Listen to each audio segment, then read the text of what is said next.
தேவனே நான் ஓமதண்டையில்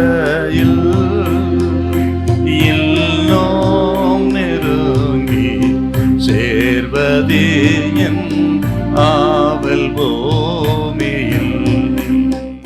யாத்திராகம் 14:19-20. அப்பொழுது இஸ்ரவேலரின் சேனைக்கு முன்னாக நடந்த தேவ தூதனானவர் விலகி அவர்களுக்கு பின்னாக நடந்தார். அவருக்கு பின்னாக நடந்தார்கள். இப்ப இஸ்ரவேல் ஜனத்துக்கும் எகிப்திற்கும் இடைய கர்த்தர் நிற்கிறாருங்க. ஏன்னா இந்த எகிப்திய சேனை எந்த விதத்திலும் தமது ஜனத்தை தொட்டுவிடக்கூடாது, தொடக்கூடாது என்று ஆண்டவர் அவர்களுக்கு பின்னே பாதுகாப்பு இருந்தா. ரா முழுவதும் 2 சேனையை ஒன்றோடு ஒன்று சேரக்கூடாதபடிக்கு தடுத்தார்னா தமது ஜனத்தின் மேல் ஆண்டவருக்கு இருக்கிற அக்கறை எத்தனை ஆச்சரியமானது.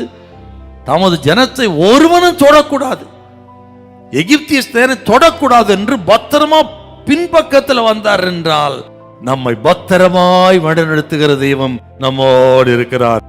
என்னத்தான் இருந்தாலும் சரி, சத்துருக்கும் உங்களுக்கும் பிரச்சனையா போராட்டமா, நம்ம தேவன் யாருன்னு கேட்டீங்கன்னா நடுவாக நின்று நமக்கு நீதி செய்கிற தேவன். உங்களுக்கு கெடுக்க நினைக்கல, அழிக்க நினைக்கல, யாரோ எவர் இருக்கட்டும், நமது தேவன் நமக்கு பின்னாக வருகிறவர். சாத்தானுக்கு நமக்கு இடையில, சத்துருவுக்கு நமக்கு இடையில நின்று நமக்கு நீதி செய்கிற தெய்வம் நமது ஆண்டவர் இயேசு. அப்படின்னா ஒருவேளை நீதி கிடைக்கலையா, உங்களுக்கு கோர்ட்டில் கேஸில் உங்களுக்கு நீதி கிடைக்கவில்லையா, கர்த்தர் இன்றைக்கு சொல்றாருங்க, நமது நியாயாதிபதியாகி ஆண்டவர் இயேசு உங்களுக்கு நீதி செய்வார்.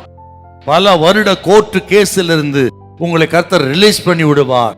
உங்கள் பக்கம் அது ஜெயமா இருக்கும், சாதகமா இருக்கும். இதை எழுதி வைத்துக் கொள்ளுங்கள். நமது ஆண்டவர் நடுவே நின்று நீதி செய்கிற தெய்வம். அப்புறம் 22-29 வாசிச்சா 2 பக்கம் நிற்கிறாராம். முதல்ல முன்பு போறார், பார்வோன் திட்டத்தை அறிந்து செயல்படுகிறார். 2வது பார்வோன் இருக்காதபடிக்கு பின்னாக வருகிறார். அப்புறம் பார்த்தீங்கன்னா 2 பக்கமும் வராறாங்க.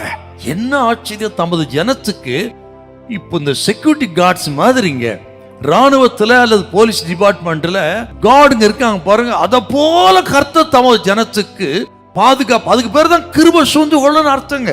நம்ம தான் நினைக்கிறோம், ஐயோ சூறாவளி, ஆண்டவர் அமைதியா இருக்கிறார், மௌனமா இருக்கிறார், ஐயோ என் கதை புடியா இருக்கிறது, என்ன காத்து தான் வீசுது, ஒன்னும் நடக்கல, கர்த்தர் எங்க இருக்கிறார், ஆண்டவரை ஏன் கைவிட்டு என்றெல்லாம் கலர்கிறோம். ஆனால் அது காற்றா இருந்தாலும் கர்த்தர் இங்க ஒரு வேலை செய்து கொண்டிருக்கிறார், ஒரு திட்டத்தை வகுத்து கொண்டிருக்கிறார், ஒரு பாதை ஆண்டவர் சரி பண்ணி கொண்டிருக்கிறார்.